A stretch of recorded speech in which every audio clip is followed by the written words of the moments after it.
The Galactic Union sprawled across thousands of light years, encompassing hundreds of species linked by a delicate framework of alliances, treaties, and mutual interests. For centuries, this confederation had maintained a tenuous peace among the stars, despite occasional border skirmishes and diplomatic tensions. At its edges, new colonies sprouted on habitable worlds, bearing the hopes and dreams of their founding species. Nameless was one such world, a verdant paradise only recently colonized by the Aryan people. Its azure oceans and emerald continents promised a bright future for the settlers. The Aryans, known throughout the Union for their advanced biotechnology and elegant architecture, had established thriving settlements across Namelus's main continent.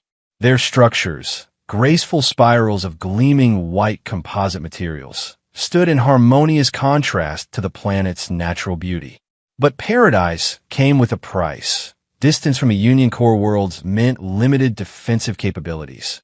The newly established orbital defense grid consisted of just 3 platforms, with a small complement of interceptor craft housed in a single spaceport. The colony's leadership had deemed this sufficient. After all, the Galactic Union had kept the peace for generations.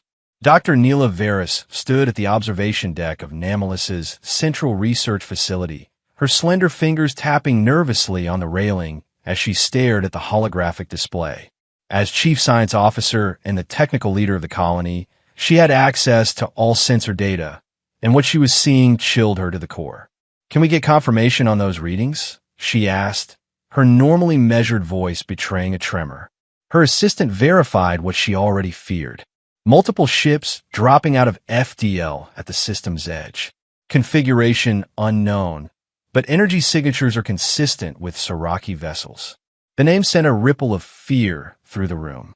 The Siraki, a predatory species known for their ruthless resource acquisition and biological harvesting operations. They descended upon vulnerable worlds, stripped them of resources, and often took captives for their horrific biological experiments. Worlds visited by the Siraki were rarely left habitable.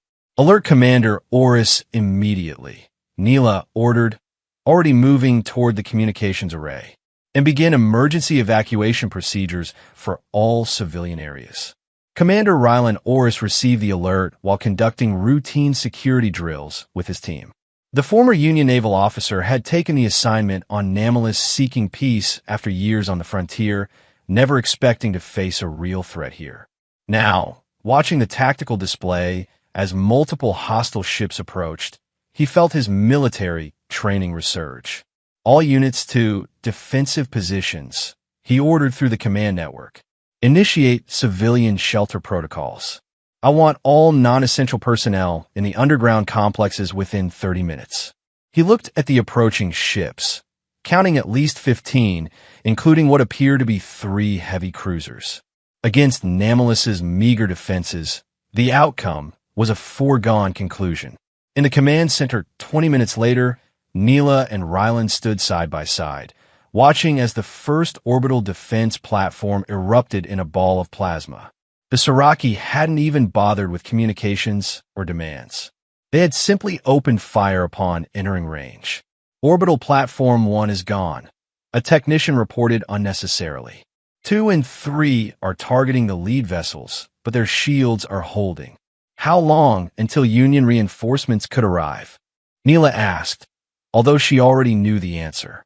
Rylan's face was grim. 4 days at minimum. The nearest battle group is in the Cygnus sector. A second explosion bloomed in orbit as another defense platform succumbed to the Siraki assault. The technicians worked frantically at their stations, but the atmosphere was one of rapidly dwindling hope. "We need to send a distress signal," Neela said firmly. "The standard Union emergency band is already active," one of the communications officers reported. "No," Neela replied, her golden eyes narrowing with determination. "I mean the quantum beacon." The room fell silent. Even Rylan looked at her with surprise. "The quantum beacon is forbidden technology," he said quietly. "Union protocols restrict its use to only the most dire." "Look around you, Commander," Neela interrupted, gesturing to the tactical display showing the Siraki ships methodically destroying Namelus's defenses. If this doesn't qualify as dire, what does? The quantum beacon was one of the most closely guarded secrets of advanced Union worlds. Unlike conventional transmissions, which traveled at light speed, quantum entangled communications were instantaneous across any distance. But they came with risks. The energy signature was distinctive and could potentially reveal the location of hidden Union outposts or secret facilities. Its use was strictly regulated. Rylan hesitated only a moment longer before nodding. Do it. Neela moved to a secure terminal, entering a series of authorization codes. A small panel opened in the console, revealing a crystalline device pulsing with soft blue light. She placed her palm against it, and the crystal responded to her biometric signature. This is Dr. Neela Veris of the Aryan colony Namelus. She spoke clearly into the device. We are under heavy attack by Siraki forces. Orbital defenses failing. Civilian population at imminent risk. Requesting immediate assistance from any Union vessels in range. I repeat, this is an emergency quantum beacon broadcast from Namelus. Please help us. The crystal flashed once brightly, then returned to its steady pulsing. The message would propagate instantly across thousands of light years, reaching every quantum receiver in the Galactic Union simultaneously. Now we wait, Ryland said, but his expression held little hope. Even if the message was received immediately, physical help would still take days to arrive. Will anyone even hear it? One of the younger technicians asked, voicing the fear they all shared. Someone will hear, Neela answered firmly. Whether they arrive in time is another matter. Far across the galaxy, in a vast orbital complex that served as the Galactic Union's administrative headquarters, the quantum beacon's signal arrived with a priority alert that interrupted an ongoing assembly. Representatives from dozens of species looked up in surprise as the message from Namelus played throughout the chamber. Ambassador Laura Jen, a tall, willowy figure from the peaceful Alarian species, was the first to speak. We must dispatch aid immediately. The Siraki have broken the Outer Rim Treaty. A hulking representative of the militaristic Tauran species growled in disagreement. The nearest battle group would take 4 days to reach Namelus. By then, the colony will be stripped clean. We would be risking ships and lives for nothing. So we abandon them? Laura demanded, her luminescent skin pulsing with emotion. We make strategic decisions, the Tauran replied coldly. Namelus is a minor colony on the frontier. Regrettable, but not worth compromising Union fleet positioning. Similar debates erupted throughout the chamber as species aligned based on their own interests and alliances. Some called for immediate action, others for caution, and still others, particularly those with historical grievances against the Aryans, for complete non-intervention. Admiral Jorix, the Union fleet commander, finally brought order to the chaos. I have already ordered a rapid response team to prepare for departure. They can reach Namelus in just under 4 days. However, I must be realistic. That may not be soon enough to save the colony.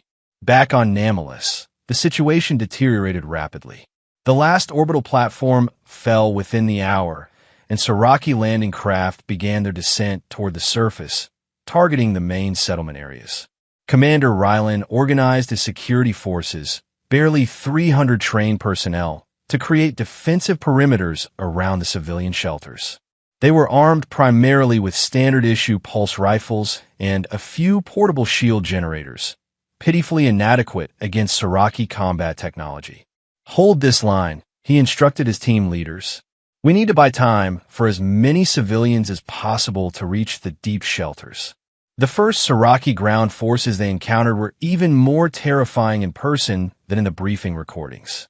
Standing nearly 7 feet tall, their exoskeletal armor seemed to be partially fused with their bodies. Multiple limbs wielded advanced weapons while sensory appendages swiveled constantly, seeking prey. They moved with horrifying speed and precision. The defenders' first volley of pulse fire was largely absorbed by the Siraki personal shields. Return fire cut down a dozen Aryan security officers in seconds. Rylan ordered a tactical retreat, using the colony's buildings as cover. "Fall back to position 3, he commanded through his comm unit. "Utilize urban corridors for ambush points. Use the terrain." Throughout the main settlement, scenes of horror unfolded as Siraki troops methodically advanced. They weren't simply killing, they were capturing. Specialized units wielded devices that immobilized Aryan civilians, who were then dragged to collection points for transport to the Siraki ships. Neela had remained in the command center, coordinating what remained of the colony's technological defenses, with communications severely compromised by Siraki jamming. She led a team of engineers attempting to restore local satellite links. "If we can reconfigure the weather monitoring satellites, we might be able to bounce signals through their network," she explained, hands flying over the controls. "It won't give us much, but at least we'll have some communication capacity beyond direct line of sight." A young engineer looked up from his station. "Dr. Veris, I've managed to get partial sensor feed from the agricultural district. The Siraki, they're gathering civilians, but they're also collecting biological samples from our hydroponics bays and gene banks. That confirms our intelligence on their operations," Neela said grimly. "They don't just want our resources, they want our genetic material, our biological innovations. The Siraki enhance themselves by incorporating traits from other species. Is that why they're taking prisoners instead of just killing everyone?" another technician asked. "Yes," Neela replied softly, "and those taken rarely survive the process. The Siraki leave nothing behind when they're finished." At the Union headquarters, the debate had intensified. A faction led by the Tauran military delegation argued that sending a small, fast-response team ahead of the main battle group would be a waste of resources. If the main fleet cannot arrive in time to save the colony, sending a vanguard force simply provides the Siraki with more targets, the Tauran representative insisted. Ambassador Laura Jin stood her ground. A small, faster fleet might at least succeed in evacuating some of the colonists. Are we truly willing to abandon thousands of lives without even trying? The Aryan knew the risks of establishing a colony so far from protected space. A reptilian delegate hissed. Resources allocated to a failed rescue attempt could be better utilized, strengthening defenses for other vulnerable systems. As the arguments continued, a communications officer interrupted with startling news. "The quantum beacon from Namalus has received a response, but not from any Union vessel." The chamber fell silent. The response was brief. The officer continued. "Just, we have received. We are on our way. Origin unknown. Our monitoring systems cannot identify the source." Admiral Jorix demanded, "Is it possible the Siraki themselves intercepted the quantum signal?" "Unlikely, Admiral. Siraki have never demonstrated quantum communication technology. This came from somewhere else." The revelation sent a new wave of unease through the assembly. Someone, or something, outside the Union's knowledge had intercepted a secure quantum transmission and was now heading toward Namalus. On the besieged planet, night had fallen over the main continent. Fires burned throughout the settlement as Siraki methodically destroyed infrastructure after stripping it of valuable technology. Commander Rylan had consolidated his remaining forces around the entrance to the largest civilian shelter, a massive underground complex originally designed as a research facility. "We've lost contact with the Western District entirely," his second-in-command reported. "Security teams 3 and 7 are not responding." Rylan studied the tactical display on his wrist unit. Of his original 300 officers, fewer than 80 remained operational. They had managed to slow the Siraki advance through guerrilla tactics and knowledge of the terrain, but they were steadily losing ground. "How many civilians made it to the shelters?" he asked. "Approximately 60% of the colony population. The rest are either captured or—" The officer didn't finish the sentence. Rylan nodded grimly. "We hold this position as long as possible. If we're overrun, initiate the shelter sealing protocol. At least those inside might survive until help arrives." If help arrives, he thought but didn't say. In the command center, Now operating on emergency power, Neela received an unexpected transmission from what remained of their orbital sensors. Dr. Varus, we're detecting new ships entering the system, the sensor operator reported with surprise. But they're not Union configurations. Neela rushed to the display. Siraki reinforcements? No, I don't recognize these signatures at all. They're unlike anything in our database. The tactical display showed several objects moving at incredible speed toward Nameless, far faster than any Union or Siraki vessel should be capable of traveling within a star system. Can you get visual confirmation? Neela asked, a mix of hope and dread rising within her. The operator worked the controls, attempting to focus long-range optical sensors. The screen flickered and then resolved to show the approaching vessels. Unlike the angular, insectoid design of Siraki ships or the smooth curves of Union craft, these were something else entirely. Their hulls appear to be made of a material that absorbed light rather than reflecting it, making their precise contours difficult to discern. They were uniformly dark, with occasional pulses of energy visible along their length like veins of lightning within storm clouds. What are they? Neela whispered. Unknown, but they'll reach Nameless orbit in approximately 17 minutes at current velocity. Neela made a quick decision. Alert Commander Oris immediately, and try to establish communication with those vessels. The operator sent the signal, but shook his head. No response on any standard frequencies. Try the quantum band, Neela suggested. If they responded to our beacon, they must monitor quantum communications. Moments later, a response came, simple text appearing on their screens. Prepare for our arrival. Hold your positions. Resistance is coming. Neela stared at the message. Friend or foe? Another threat or unexpected salvation? The mystery ships would arrive long before any Union forces could possibly reach them. 17 minutes, she repeated softly. We'll know soon enough. High above Nameless, the Siraki fleet had consolidated their position after destroying the planet's defenses. Their largest vessel, a massive harvester ship, hung in low orbit directly above the main settlement, deploying waves of smaller craft to transport captured biologicals and resources. The Siraki commander, a veteran of dozens of such raids, received the alert from his sensor officers with irritation. More ships approaching meant potential competition for the planet's resources. Union forces weren't due to arrive for days, according to their intelligence. Identify, he demanded. Unknown configuration, his subordinate replied. Not in our database. Numbers and capability? 6 vessels. Size comparable to our medium cruisers.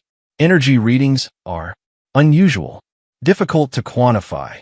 The Siraki commander made a dismissive gesture with one of his secondary limbs. Likely independent operators or scavengers hoping to collect what we leave behind. Redirect Defense Squadron 3 to intercept. If they do not withdraw immediately, destroy them. 3 Siraki combat vessels broke from the main fleet and moved to confront the newcomers, weapons charging. They broadcast a simple message in common galactic trade language. This world is claimed by the Siraki Dominion. Depart immediately or be destroyed. No response came. The lead Siraki vessel fired a warning shot, a high-energy plasma bolt that should have passed close enough to demonstrate their firepower without actually striking the approaching ships. What happened next would be recorded by Siraki sensors and transmitted across their network, causing ripples of alarm throughout their vast territory.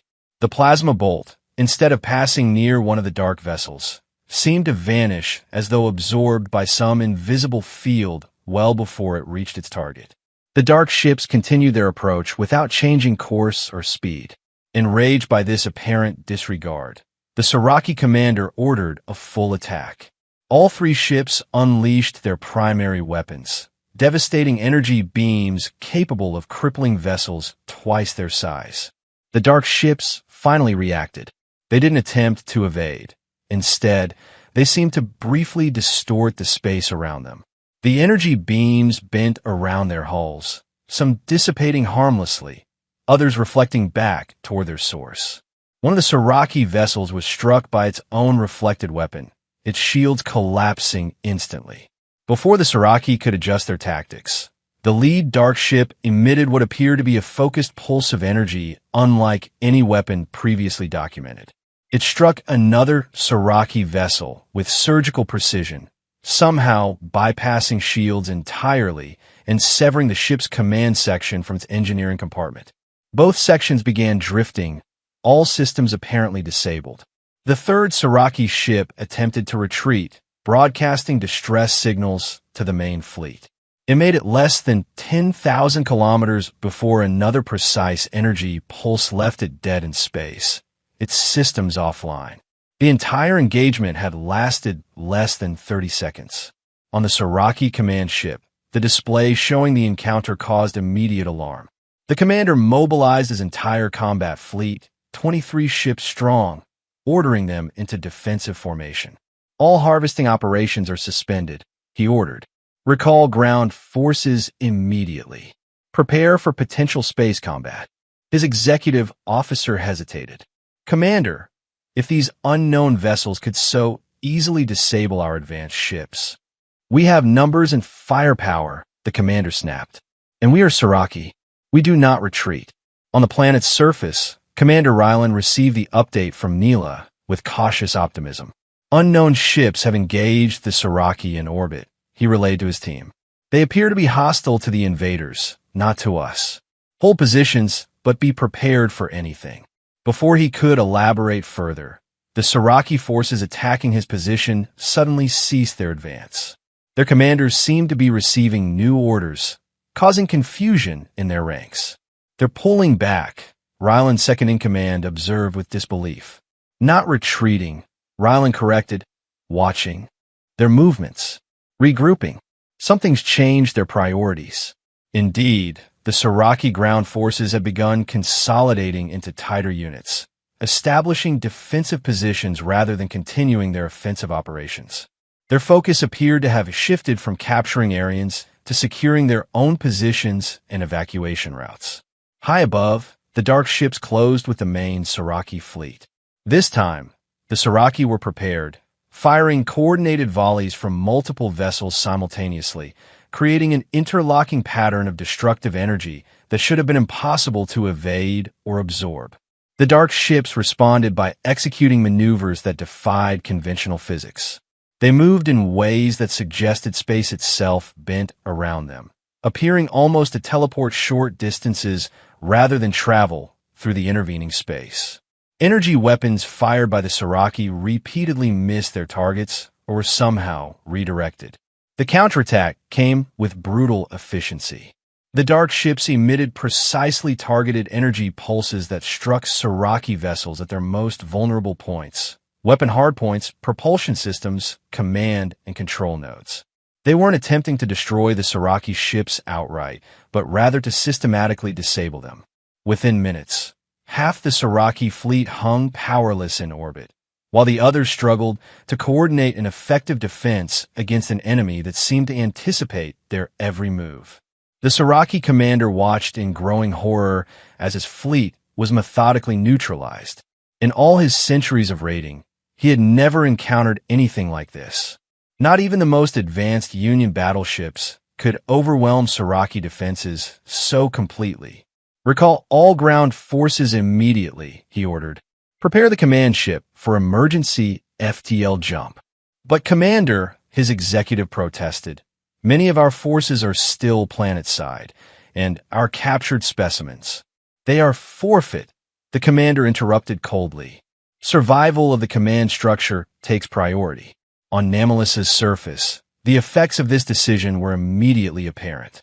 Saraki ground forces abruptly broke contact with the defenders and began racing toward their landing craft.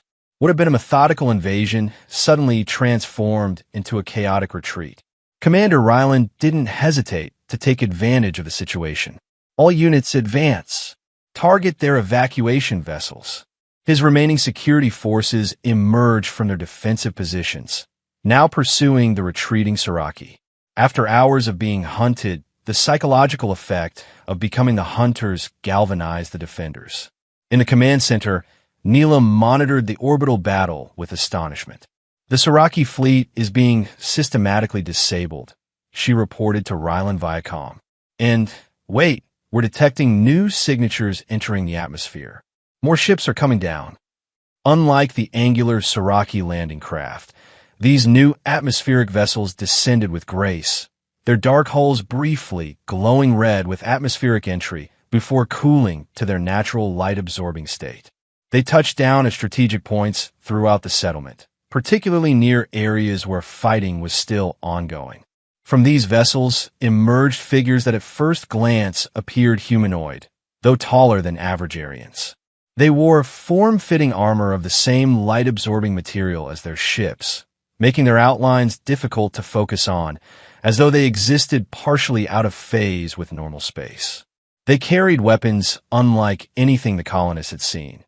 Not the brutal, organic-looking tools of the Siraki, but elegant devices that seemed to project focused fields of force rather than physical projectiles or energy beams. The newcomers moved with extraordinary speed and coordination, outflanking Siraki positions and neutralizing them with precision. They didn't seem to be killing the Siraki troops unless necessary, instead using their unusual weapons to immobilize or incapacitate. Commander Ryland found himself witnessing one such engagement firsthand. A squad of Siraki had cornered several of his officers in a collapsed building when 3 of the dark-armored figures simply appeared behind the Siraki position. Their weapons emitted pulses that seemed to distort gravity itself, leaving the Siraki soldiers floating helplessly or pinned to the ground by their own multiplied weight.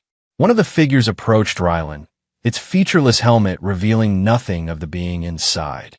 Then, to his surprise, the front of the helmet seemed to turn transparent, revealing a face that could almost pass for Aryan. Humanoid, with striking silver eyes and pale skin. "Commander Ryland Oris?" the figure asked in perfect Aryan language. "Yes," Ryland answered cautiously. "Who are you?" "Captain Althea Crane, United Hellion Fleet," the figure replied. "We receive your distress call. The evacuation of Namalus is no longer necessary. The Siraki threat will be neutralized shortly." "Hellion," Ryland repeated, the name unfamiliar to him. "Are you affiliated with the Galactic Union?" Something like amusement flickered across Captain Crane's features. "Once long ago. We have been absent from galactic affairs for some time. Your quantum beacon reached us. We decided to intervene." Before Ryland could ask further questions, Captain Crane received some form of communication through her armor. "I must return to orbital operations. My ground teams will secure your settlement and provide immediate medical assistance. Your injured should be directed to these coordinates." She transferred data to Ryland's tactical unit, locations where Hellion medical teams were establishing treatment centers. "Thank you," Ryland said, still processing the sudden turn of events. "But why did you come?" "The Hellion are unknown to us." Captain Crane's expression turned solemn. "We have been watching the Siraki for longer than you might imagine, Commander. Your distress signal provided an opportunity we had been waiting for. We will speak more when the situation is secure." With that, her helmet reopacified, and she moved with incredible speed back toward her vessel. In orbit, the battle, if it could even be called that, was concluding.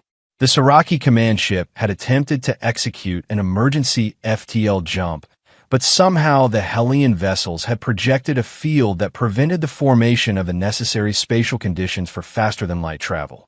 Now all Siraki vessels hung dormant in Namalus orbit, their systems disabled, crews contained within their own ships.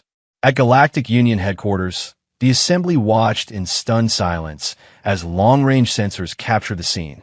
What should have been a desperate holding action until Union forces could arrive had instead become a one-sided demonstration of technological superiority that made even the Union's most advanced military capabilities look primitive by comparison. "What are we witnessing?" the Tauran representative finally asked, his usually confident voice subdued. Admiral Jorix shook his head slowly.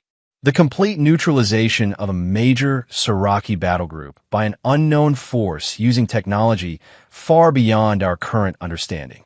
"You said Hellion?" Ambassador Laura Jin asked the communications officer. "Search the archives. That name must appear somewhere." After several minutes, the officer reported back. There are limited references, Ambassador. The Hellion were apparently a member species of the early Union approximately 500 years ago. Following the Rigelian conflict, they withdrew from all Union affairs and effectively disappeared from galactic society. There was speculation they had either gone extinct or retreated to an isolated region of space. 500 years, Admiral Jorix mused. More than enough time for significant technological advancement, especially for a species already advanced enough for Union membership in that era. The question now, Ambassador Laura said, is whether they represent a new threat or a potential ally. If they can so easily defeat the Siraki, then they could likely defeat Union forces just as easily, the Tauran representative finished grimly. On Nameless, Dr. Neela Veris ventured from the command center for the first time in hours, escorted by Hellion soldiers to one of their medical facilities. The efficiency of their operation astounded her. In less than 2 hours, they had established fully functional field hospitals equipped with medical technology she could scarcely comprehend. Injured Aryans were being treated by Hellion medical personnel whose armor had adapted to become sophisticated diagnostic and treatment systems. Wounds that would have required days of regenerative therapy were being healed in minutes. Your medical technology is extraordinary, Neela remarked to the Hellion physician overseeing the facility. Standard field procedures, the physician replied modestly. We've had centuries to refine our approaches to trauma care. Why have we never encountered the Hellion before? Neela asked. A species with your capabilities would surely be known throughout the galaxy. The physician paused her work briefly. That is a discussion better had with our leadership. Captain Crane will be meeting with your colony's representatives once the situation is fully stabilized. I can tell you that our absence was deliberate, not accidental. Before Neela could press further, Commander Ryland entered the facility. His uniform was torn and scorched from battle, but he moved with renewed energy. Dr. Veris, he called. The Siraki have been completely neutralized. Their ground forces have either been captured or evacuated to their disabled ships. Casualties? Neela asked immediately. Ryland's expression sobered. We lost nearly half our security forces. Civilian casualties are still being assessed, but at least 2,000 confirmed dead, and perhaps 500 taken to Siraki ships before the Hellion arrived. The captives will be recovered, the Hellion physician interjected. Our teams are already boarding Siraki vessels to liberate prisoners and secure their biological containment units. Neela and Ryland exchanged a look of cautious hope. Perhaps some of their people could still be saved. A Hellion officer approached them. Captain Crane requests your presence at the central landing zone. Representatives from the Galactic Union have arrived and wish to meet with colony leadership. The Union? Ryland asked in surprise. Their nearest forces were days away. A small diplomatic vessel made an emergency FTL journey after observing our intervention, the officer explained. Captain Crane has granted them permission to land. At the designated meeting point, a sleek Union diplomatic shuttle had touched down under the watchful guard of Hellion soldiers. From it emerged Ambassador Laura Jen and a small entourage of Union officials, including a Tauran military attaché. Captain Althea Crane awaited them, now standing with her helmet removed. In full light, her appearance was striking. Humanoid, but with distinctions that marked her as something else. Her silver eyes seemed to shimmer with internal light, and her pale skin had an almost luminescent quality. She stood nearly 7 feet tall, her posture perfect. Ambassador, she greeted Laura Jen formally. The United Hellion Fleet welcomes representatives of the Galactic Union. Laura Jen performed the traditional greeting gesture of her species. On behalf of the Union, I extend our gratitude for your intervention at Nameless. You have saved countless lives. And I, Ryland added as he and Neela approached, speak for all Aryans when I say we owe you our existence. Without your arrival, this colony would have been lost. Captain Crane acknowledged their thanks with a slight nod. The Siraki have been a destabilizing force in this sector for too long. Their practices are abhorrent: biological harvesting, forced genetic experimentation on sentient beings. We could not allow it to continue once directly confronted with the evidence. If I may ask, Ambassador Laura ventured carefully, why have the Hellion remained hidden from galactic society for 5 centuries? Clearly, you possess technology that could benefit many worlds and peoples. A shadow crossed Captain Crane's face. History has taught us caution, Ambassador. After the Rigelian conflict, our ancestors witnessed how technological disparity often leads to either conquest or coerced sharing of advancements before cultures are ready to wield them responsibly. So you chose isolation? Neela asked. We chose observation, Crane corrected. The Hellion have not been absent, merely unseen. We have maintained outposts and monitoring stations throughout what you now call Union space, watching galactic civilization develop at its own pace. The Tauran military attaché spoke up, his voice barely concealing suspicion. You've been spying on the Union for 500 years. Crane regarded him calmly. We have been observing. There is a difference. We have never interfered in Union affairs or violated sovereign territories. Until today, the Tauran pointed out. Yes, Crane acknowledged. Today we made the decision to intervene because the quantum beacon, a technology we ourselves provided to the early Union, was activated in genuine desperation. The signal indicated that millions of lives were at immediate risk from a force we have long considered a threat to galactic stability. Ambassador Laura steered the conversation in a more diplomatic direction. What happens now, Captain Crane? Having revealed yourselves, do the Hellion intend to rejoin galactic society? Captain Crane looked thoughtful. That decision rests with our governing council. For now, our priority is securing Nameless and ensuring the Siraki understanding that this sector is now under our protection. And the Siraki prisoners? Rylan asked. What will become of them? They will be detained but treated according to established sentient rights protocols, Crane explained. Their ships will be neutralized but eventually returned to Siraki space with their crews, minus their command structure, who will face consequences for authorizing biological harvesting operations. The meeting continued as temporary shelters were erected around them. Hellion engineering teams had already begun assisting in rebuilding critical infrastructure, employing techniques that accelerated construction beyond anything the colonists had seen before. By nightfall, a United Union observer ship had arrived, followed shortly by the first elements of the rapid response force Admiral Jorix had dispatched. They found themselves in the unusual position of arriving as observers rather than rescuers. In a private meeting aboard the Hellion command vessel, Captain Crane revealed more to Neela, Rylan, and Ambassador Laura. The Hellion withdrawal 5 centuries ago was not solely due to the Rigelian conflict, she explained, displaying historical records. Our scientists had made breakthroughs in dimensional physics that far outpaced other Union species.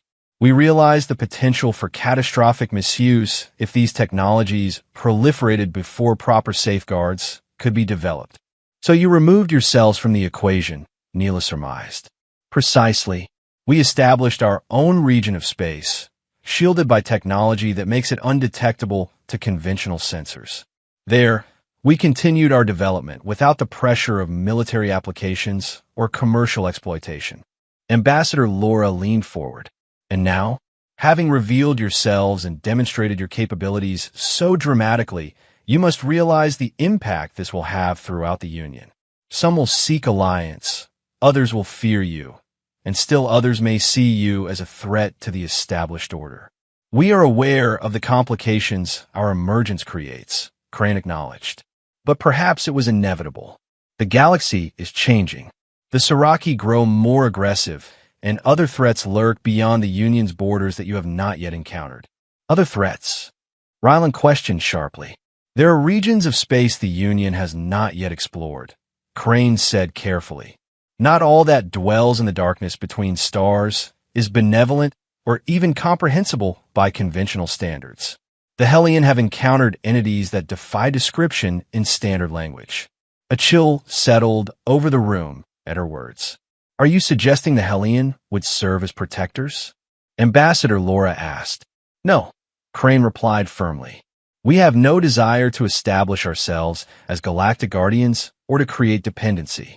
But we are prepared to share certain defensive technologies and knowledge that would help the Union better protect itself. In exchange for what? The Tauran attaché asked suspiciously. Respect for our continued sovereignty and autonomy, Crane said simply. We do not seek territory, resources, or political influence. We require only the freedom to continue our own development without interference. 3 days later, as Namilus began the long process of recovery, the impact of the Hellion intervention continued to ripple throughout galactic society. The Union Security Council had convened an emergency session to address the emergence of a technologically superior species within their midst. Dr. Neela Veris stood on the observation platform of the partially rebuilt command center, watching as Hellion engineers employed revolutionary techniques to accelerate the regeneration of damaged ecosystems. What would have taken decades was being accomplished in days. Remarkable, isn't it? Commander Ryland said, joining her. His uniform was now clean, but the haunted look in his eyes spoke of the trauma he had witnessed. Beyond remarkable, Neela agreed. Their environmental restoration technology alone could transform countless worlds suffering from ecological damage.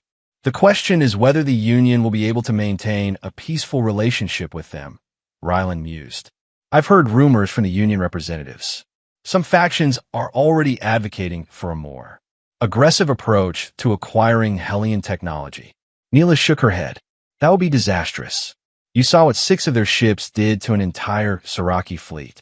Imagine what their full military capability might be. That's precisely what has some military leaders concerned, Ryland replied. The power imbalance is too great. It makes them nervous. Their conversation was interrupted as Captain Crane approached, accompanied by several Hellion officers and Ambassador Laura Jen. Dr. Veris, Commander Oris, Crane greeted them. I wanted to inform you personally that the Hellion fleet will be departing Namilus tomorrow. We've stabilized the situation and completed emergency restoration of critical systems. So soon, Neela couldn't hide her disappointment. A Union relief fleet will arrive within hours to continue the rebuilding efforts, Ambassador Laura explained. And Captain Crane has more pressing matters to attend to. Crane nodded. The Siraki response to our intervention has been concerning. They've begun mobilizing significant forces at several points along their territory. We need to ensure they understand that further aggression will not be tolerated. Will you engage them directly? Ryland asked, professional interest evident in his voice. Only if necessary, Crane replied. We prefer to establish boundaries through demonstration rather than open conflict. The Siraki must learn that certain behaviors, particularly biological harvesting of sentient species, will trigger immediate consequences. Ambassador Laura's expression was troubled. The Union Council remains divided on how to proceed with the Hellion revelation. Some see your emergence as an opportunity for unprecedented advancement and protection. Others fear us, Crane finished matter-of-factly. That is to be expected. Power differentials breed suspicion. It is why we remained hidden for so long.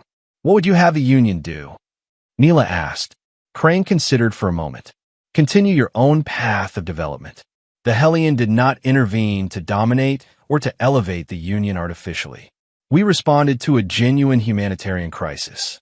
Our preference would be to establish limited diplomatic relations while maintaining our general policy of non-interference in Union affairs.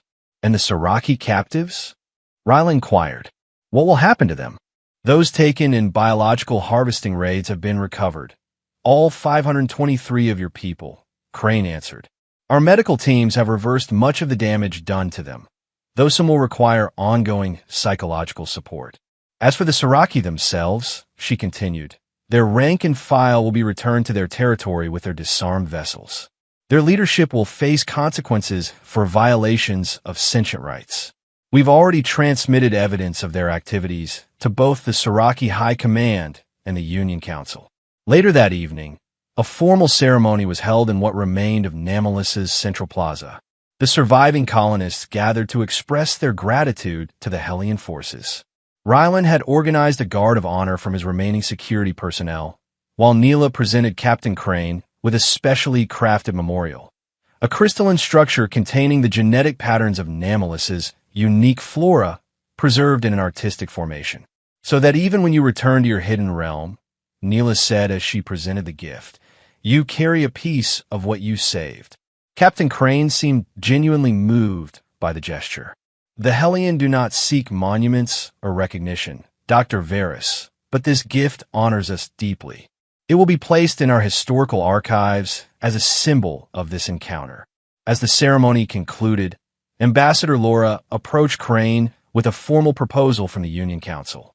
Captain, the Council has authorized me to extend an invitation for Hellion representatives to attend a special assembly at Union headquarters. They wish to discuss potential areas of limited cooperation and to formally acknowledge your assistance at Namelis. Crane's expression remained neutral. I will convey the invitation to our governing council. I cannot guarantee acceptance, but I believe there may be value in establishing minimal diplomatic channels. That is all we ask. A beginning, Laura replied diplomatically. The following morning, the Hellion vessels prepared for departure. Their dark hulls hovering silently above the settlement created an awe-inspiring sight. Colonists gathered to watch, many still struggling to comprehend the events of the past week. Before boarding her shuttle, Captain Crane had one final conversation with Neela and Rylan. I've left you with something, she said, handing Neela a small, crystalline device similar to but more advanced than the quantum beacon, smoothly into the upper atmosphere before vanishing in a manner unlike any FTL jump Neela had ever witnessed, not so much accelerating away as simply ceasing to exist in normal space. In the weeks that followed, Namelis began its recovery in earnest. Union Engineering Corps arrived with prefabricated structures and restoration equipment. The Hellion intervention had become the primary topic of discussion throughout Union space, with reactions ranging from relief to suspicion to outright fear.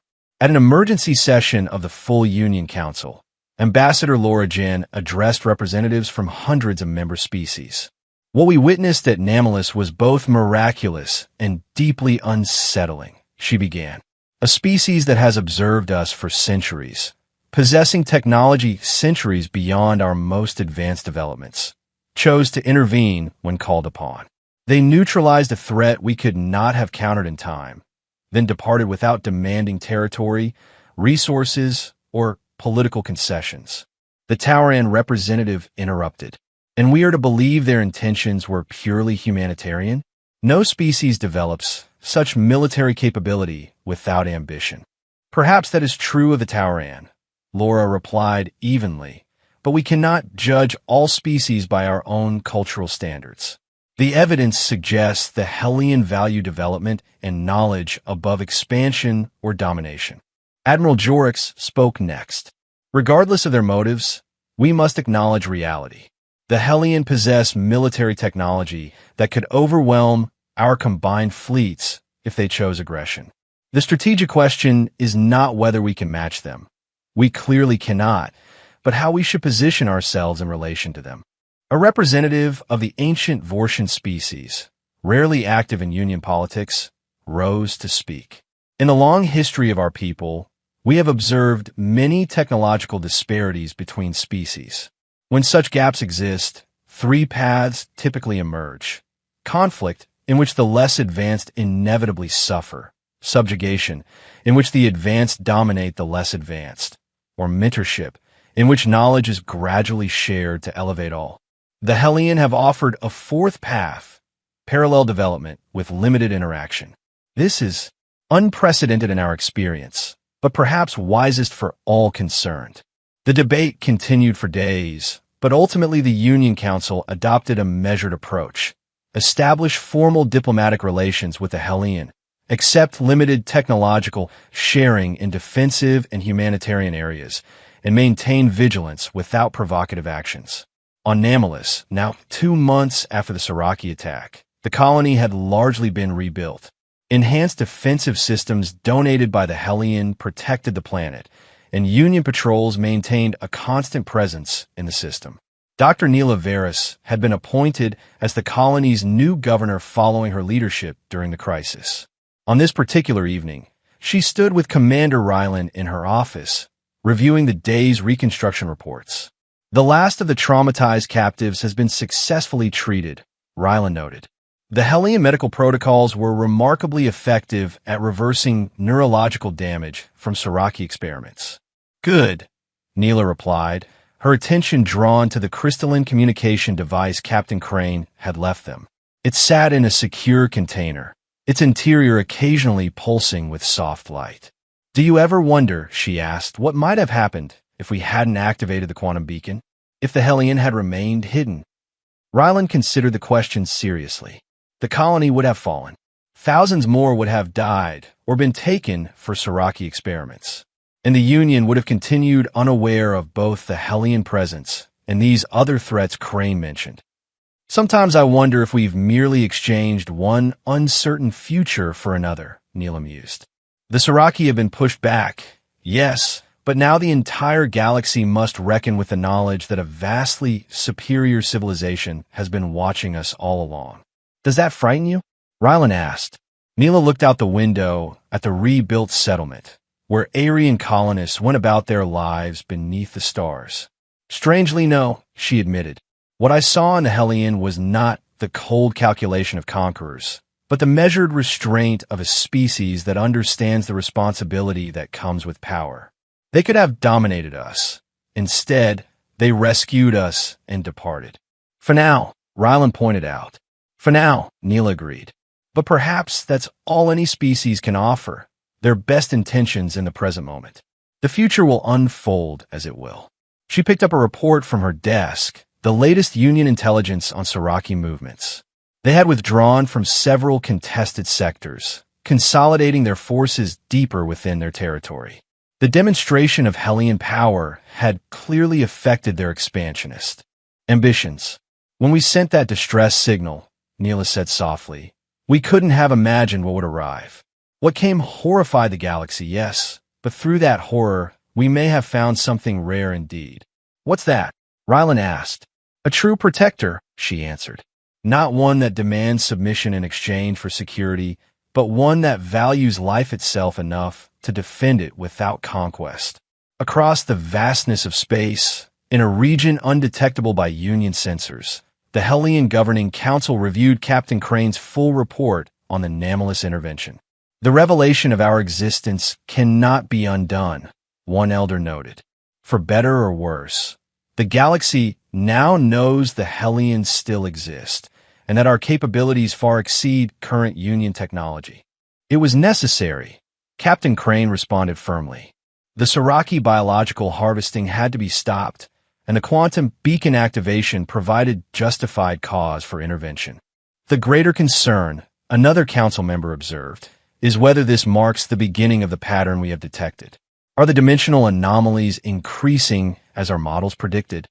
A senior scientist displayed a holographic representation of subspace distortions throughout the galaxy. The data is conclusive. The barriers between our reality and others are weakening. If the trend continues, within 50 years, incursions will begin. Neither the Hellion nor the Union can face this alone. Captain Crane studied the projection grimly. Then perhaps our emergence was not premature, but precisely timed. The Union must be prepared. They must understand what approaches. And if they cannot adapt quickly enough, an elder asked, then we will stand with them regardless. Crane answered without hesitation. The Hellion withdrew from galactic affairs to develop in peace, not to abandon our responsibility to sentient life. The council chamber fell silent as the implications settled upon them all. Their long isolation had ended. What had begun with a desperate signal from a small colony would ultimately reshape the future of all spacefaring civilizations. Far away on Namalus, Neela Veris stood beneath the night sky, the distant stars gleaming overhead. Somewhere among them, invisible but present, watched the civilization that had saved her world. And beyond them all, something else waited, unknown, perhaps unknowable, but approaching nevertheless. The distress signal had been sent. What arrived had indeed horrified the galaxy, not through malevolence, but through the dawning recognition of how small and vulnerable they truly were in the cosmic order. Yet in that vulnerability lay a new strength, the knowledge that they were not alone, and that sometimes, when called upon in desperate need, even the most mysterious forces in the universe might choose compassion over indifference. As Neela turned to walk back into the settlement, she carried that paradoxical comfort with her. The universe had proven more terrifying than they had imagined, and yet, somehow, less terrible than they had feared.